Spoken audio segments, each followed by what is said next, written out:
Gratitude when you've got attitude. Hello, I'm Isabelle and welcome to my channel, Isabelle Living Light.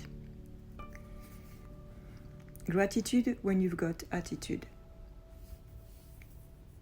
In today's video, I would like to speak about gratitude and also the emotions, the connection between them both, and how we can work to implement more gratitude, even though our emotions sometimes can be not positive, or at least in a low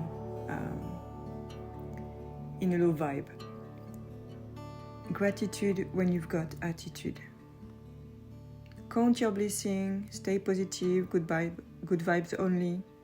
Pop culture puts a lot of emphasis on gratitude.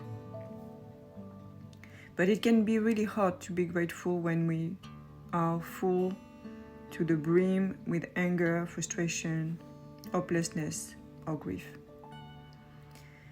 Instead of trying to force gratitude, which often doesn't work, this exercise allows to experience of not being grateful or being pissed off, sad, lost, or in despair, before finding the space to be grateful. So how do we do this?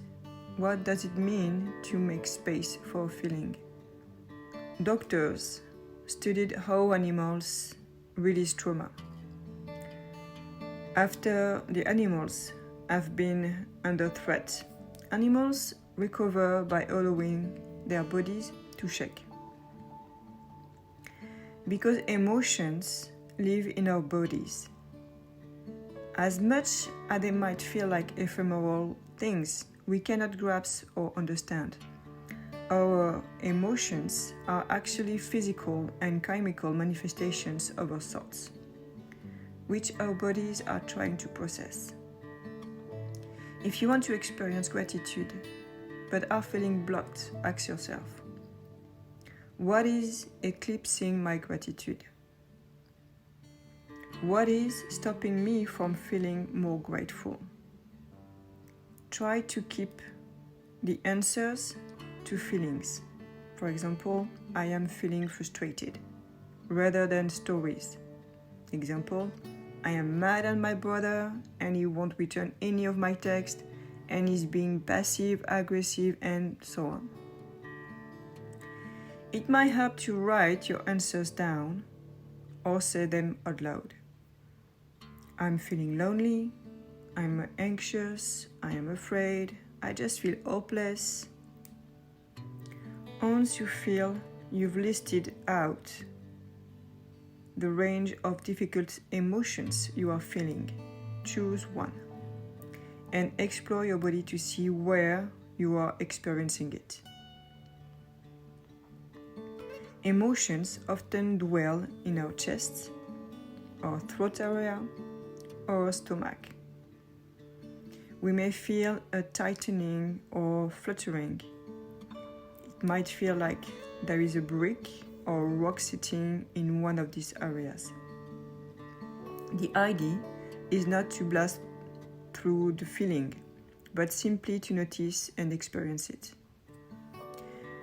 Resistance can come up at this point. I don't want to feel this. It's uncomfortable. If it is happening for you, validate the resistance as an emotion too, and start there. A Buddhist nun and writer, Pema Chodron, wisely says, start where you are. Where does that resistance live in your body? Where do you feel not wanting to feel? Observe your emotion and its accompanying sensations as you would look at a piece of art at a museum, with curiosity, not trying to change it. Does the emotion feel like it has a texture, even a color? If the temptation to jump into the story comes up, I just need to tell my brother he's wrong, that's okay. Notice it and gently put it aside, returning to the experience, the energy of what's going on. Pema Chodron also has a great advice on experiencing our emotions. Stay. She advises us to ask ourselves to stay the way we would with a puppy. Except now, we are asking ourselves to stay with the emotion, even for a few moments. But we are doing it kindly. We are not shouting, "Stay!" at the puppy, who would probably react by cowering and doing the opposite of a request. We are being gentle.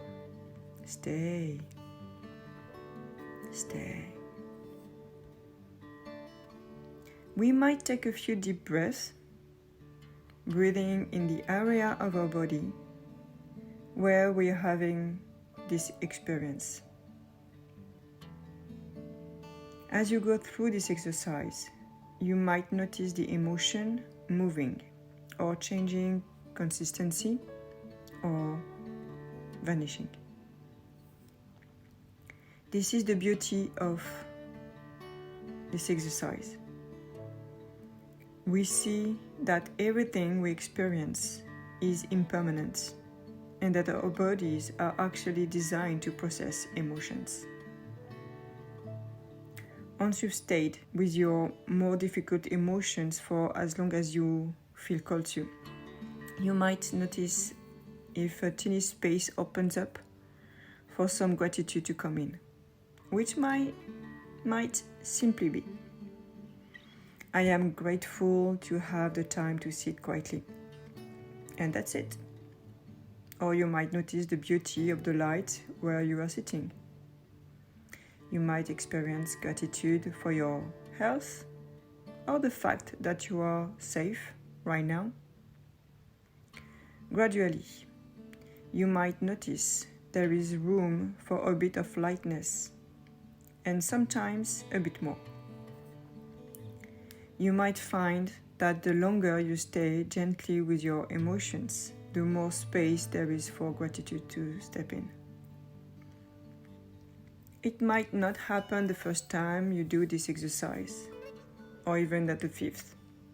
Sometimes we are overflowing with other emotions that need to be seen, heard, and accepted before we can get anywhere near gratitude. But if you practice regularly, you might notice that you get more and more of a sense of spaciousness for the difficult emotions and for gratitude. The difficult negative emotions might still be present. It's not an easy thing to be alive today and not feeling anxiety, grief, or anger. But you might notice a widening of your circle, which also includes gratitude. And the more we practice this genuine experiencing of gratitude, rather than forcing it on ourselves, the more easily it comes the next time and the next. Thank you, and I just express my gratitude for you to listen to my video and to be here with me, that we connect together on YouTube. Thank you for listening.